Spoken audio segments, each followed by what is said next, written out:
Hello good morning to all of you, how you all. आज मैं बात करूंगा we are not afraid to die if we can all be together, जो 11th class का second lesson है।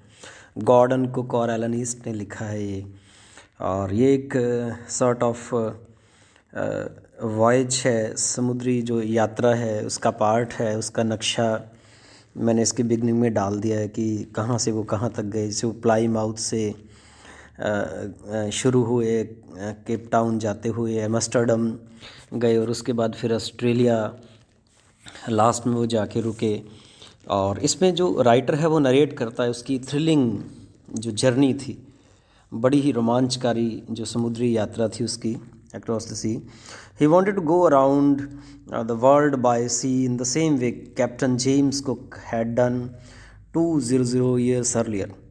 200 वर्ष पहले एक समुद्री यात्री थे जिसका नाम था कैप्टन जेम्स कुक। तो वो उसी तरीके से उन्होंने भी क्या किया था, चक्कर लगाया था पूरी दुनिया का, उसी सेम तरीके से वो भी जाना चाहता था। और जुलाई 1976 की बात है। तो राइटर ने क्या किया, अपनी जो वेव वॉकर थी जो उन्होंने बनाई थी, अपनी 23 मीटर लंबी बोट, ह्यूज बोट मैं कहूँगा, वो एक लंबी कश्ती जो उन्होंने बनाई, उसको लेके उन्होंने पहली बार जो इंग्लैंड के प्लाई माउथ नाम का प्लेस है सी पोर्ट पे, वहाँ पे उन्होंने वहाँ से शुरू किया मैं कहूँगा। तो उनकी वाइफ, उनका नाम है मैरी, उसके 7 साल की लड़की है दैट इज़ स्यू सुजैन, और एक 6 ईयर ओल्ड सन है जोनाथन जॉन। तो वो जो हैं वो भी उसके साथ थे। तो ये बड़ी लंबी जर्नी थी। तो राइटर ने क्या किया था, जब ह्यूज बोट बनाई थी 23 मीटर लंबी, आप कह सकते हैं कितनी लंबी होएगी सोच सकते हैं आप, 23 मीटर उसकी लेंथ है। उसका नाम वेव वॉकर है, और वो शिप की तरह ही लगती है, एक बड़े जहाज़ की तरह। तो राइटर को यूँ लगता था कि वो 3 साल उसको लग जाएंगे इस काम में, वो पूरी यात्रा कंप्लीट करने में, क्योंकि वो लगभग 2000 जो फर्स्ट फेज़ था जर्नी का वो 1,50,000 किलोमीटर था। साउथ अफ्रीकन सी पोर्ट है केप टाउन का, वो बड़ा प्लीजेंटली चला गया। और राइटर के साथ 2 सेलर भी थे, लैरी और हाब्स। वो साउदर्न इंडियन ओशन है, वो बड़ा ही मोस्ट स्ट्रॉमी ओशन है, इसलिए उनको साथ लिया हुआ था, वो उन उस चीज़ के नॉन थे।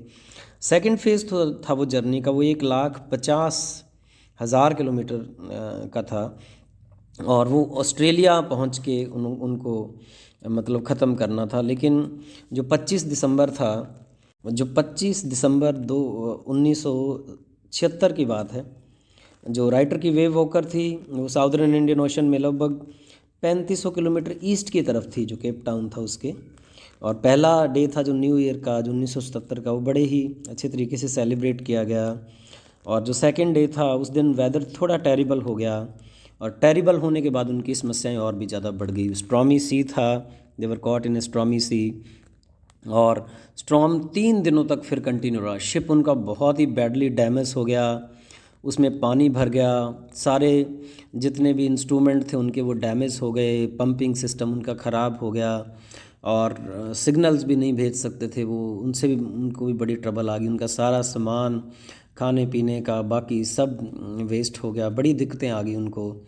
और उनकी जो वेव वॉकर थी that was tossing like rag doll की तरह वो ऊपर नीचे ऐसे टॉस कर रही थी।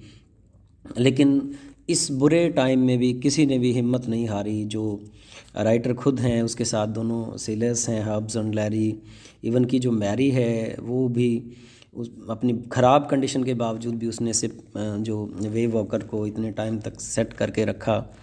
और दोनों बच्चे हैं वो भी घबराए नहीं, हालांकि एक में से के सिर पे बहुत चोट लगी हुई थी, दूसरे को भी बड़ी ट्रबल थी, लेकिन फिर भी उन्होंने कार्टून्स बना के मम्मी और डैडी को कहा कि you are best in the world and you can do better, best captain in the world even.